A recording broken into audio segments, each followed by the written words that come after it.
বাদশাহ আলমগীরের যিনি ছিল প্রধানমন্ত্রী হিন্দু, উনি আবার একটা দ্বীন-ই এলাহী নামে একটা ধর্ম চালু করছিলেন, দ্বীন-ই এলাহী। ওটার মধ্যে বানাইছে আবু বকর, ওমর, ওসমান আলী, 4 জন খলিফা। এর মন মতো মন্ত্রীদেরকে বানাইছে। মোল্লা দোফেজের কয়, মোল্লা আমি তো দ্বীন-ই এলাহী চালু করলাম, এখন 4 জন খলিফা বানাইছি, তোমার কি বানান যায়? তো মহারাজ, আপনি তো বানাইছেন 4 জন খলিফা আপনার মন মতো, যদি আমারে বানাইতে হয় পারবেন আবু জাহেল। মানে তোমরা আবু জাহেল আপনার যেমন আপনার ইসলাম, যেমন আপনার সাহাবী, সেখানে আমার আবু জাহেল আসার উপায় নেই, আমার আবু জাহেলই হওয়া লাগবে। বলে, মোল্লা তুমি এত বড় কথা কইলা? হ্যাঁ, আপনি দ্বীন-ই এলাহী চালু করছেন, দ্বীন-ই এলাহী ইসলাম ধর্মের পরে আবার কোন ধর্ম আছে? কথা বোঝেন না মনে হয়।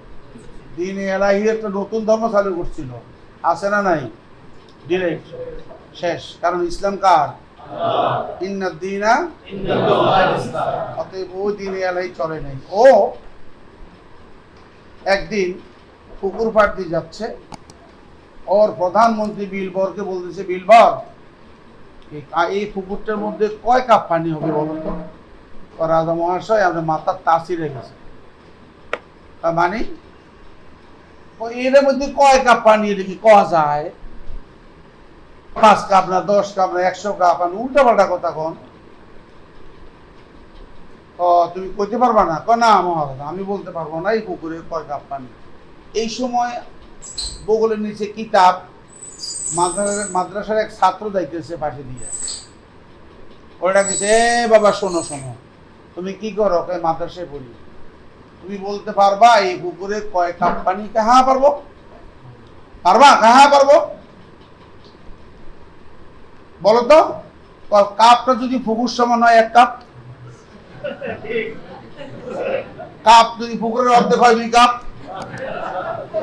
কাপ যদি পুকুরের 4 ভাগের 1 হয় 4 কাপ, 8 ভাগের 1 বলে 8 কাপ। আর কইও না, বুঝছি। আর কইও না, কি বুঝছি। তখন বাদশাহ আলমগীর বলছিল, তুই ছোট না হইতো, তুমি বীরবলকে বাদ দিয়া তারে প্রধানমন্ত্রী বানাইতাম। ও হলো বুদ্ধি ইয়াসিন ওয়াল কুরআন, মহাবিজ্ঞানময় কোরআন।